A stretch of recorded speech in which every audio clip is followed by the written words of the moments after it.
Vous allez bien? Ah, ok. On va prier, on va remettre ce temps au Seigneur. Seigneur Jésus, merci pour tout ce que tu fais dans nos vies, tout ce que tu nous montres. Merci pour ta grâce, Seigneur. Merci pour ta miséricorde, pour ta bonté et ta fidélité, Seigneur.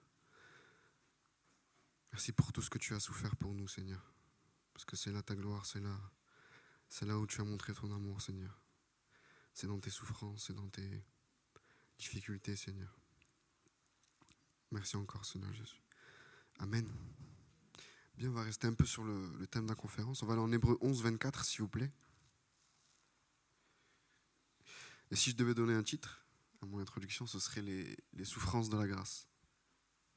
On va essayer de parcourir tout ça ensemble. Hébreux 11, 24.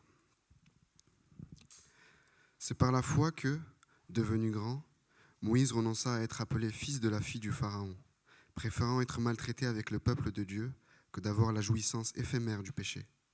Il tenait en effet l'humiliation du Christ pour une richesse plus grande que les trésors de l'Égypte, car il regardait plus loin vers la récompense. C'est par la foi qu'il quitta l'Égypte, sans craindre la fureur du roi, car il tint ferme, comme quelqu'un qui voit celui qui est invisible. Et là, ce qui est très intéressant, on va voir que Moïse, comme il est dit, il a renoncé à tout ce qui était éphémère d'Égypte pour pouvoir acquérir quelque chose qu'il ne voyait pas. Quelque chose qu'il ne voyait pas et qui pourtant le motivait.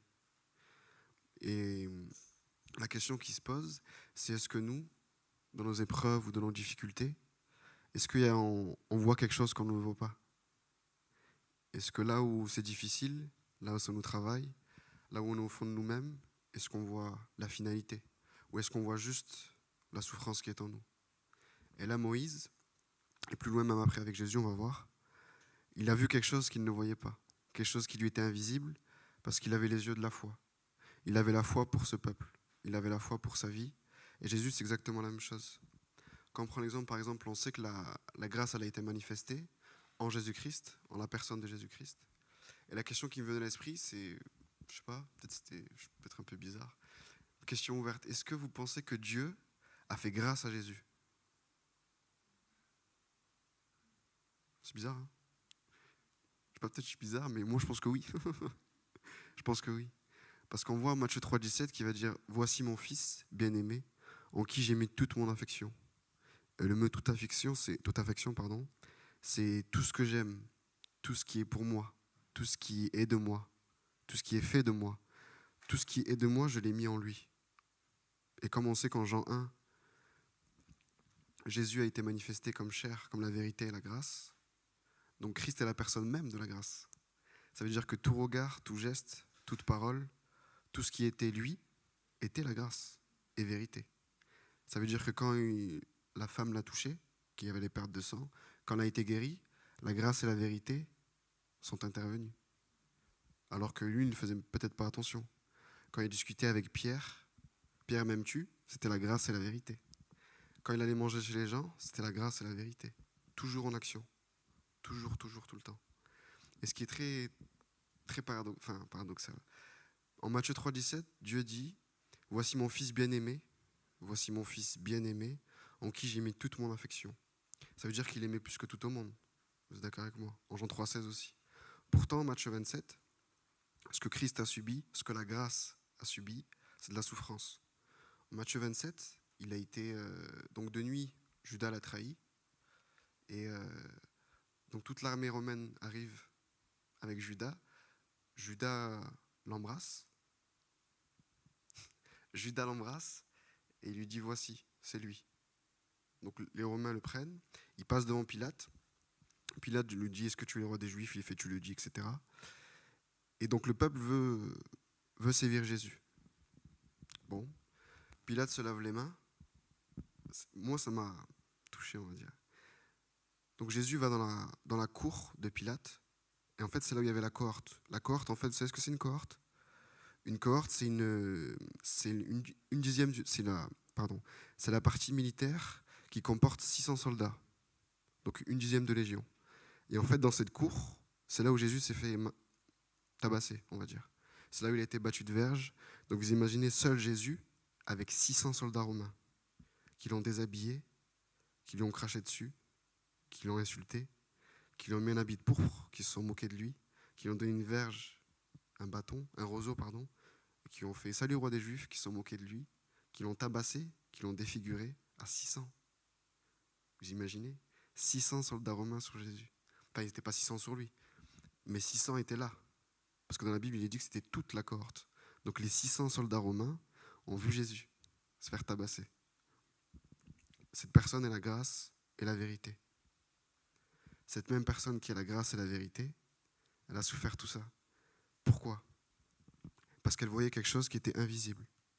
Pourquoi est-ce que Jésus a su répondre au diable en Matthieu 4 ? Il a été tenté, Jésus, mais il a su répondre. D'un, parce qu'il ne pouvait pas pécher, mais de deux, parce qu'il voyait la gloire à venir. Il ne voyait pas que parce que bien sûr qu'il avait faim, bien sûr qu'il avait soif. Il y avait toutes ces choses qui étaient là, qui étaient présentes, mais il a su quoi faire, parce qu'il voyait ce qui était à venir. Il voyait ce qui était invisible. Et est-ce que nous, quand ça ne va pas, quand il y a des choses qui se passent dans nos vies, parce qu'on souffre, la grâce fait souffrir, vraiment. Et ce n'est pas la spiritualité ou une autre forme qui va nous sauver. Parce que si Jésus a souffert, ô combien plus moi aussi, je ne dépasse pas Jésus. Si Jésus a souffert, la grâce et la vérité ont souffert, je vais souffrir. Parce que la grâce fait souffrir.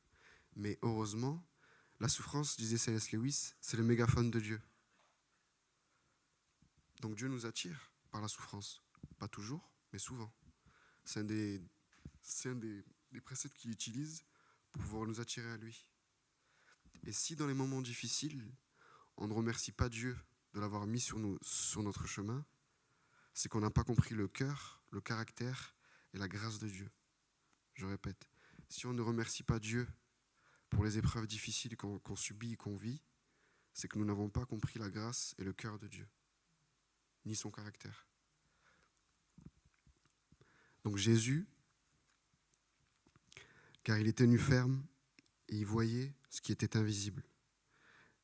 En verset 26 aussi, car il regardait plus loin vers la récompense.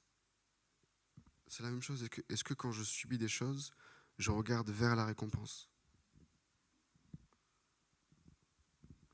Tite 2:11, s'il vous plaît. Tite 2, verset 11.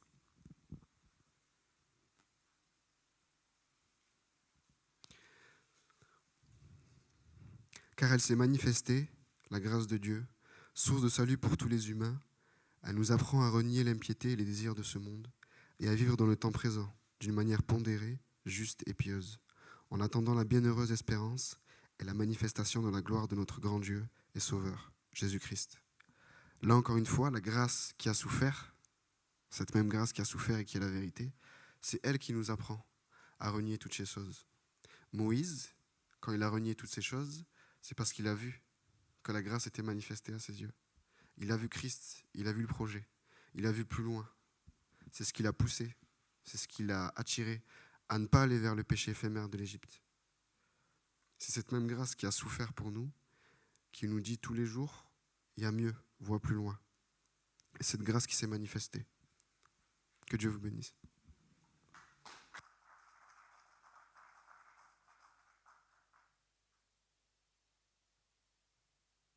Priez pour l'offrande. Seigneur, merci pour ce qui venait de toi, Seigneur. On te remet vraiment cette offrande, Seigneur. Merci pour tes souffrances, Seigneur. Merci pour les nôtres aussi. Merci pour ce que tu fais dans nos vies. Pour les moments difficiles qu'on peut passer, Seigneur. Merci. Parce que c'est ce qui nous rapproche de toi. C'est ce qui fait de nous tes enfants, Seigneur. On te remet encore ces dîmes et ces offrandes. Ceux qui s'en occupent aussi, Seigneur Jésus. Ton nom précieux, Amen.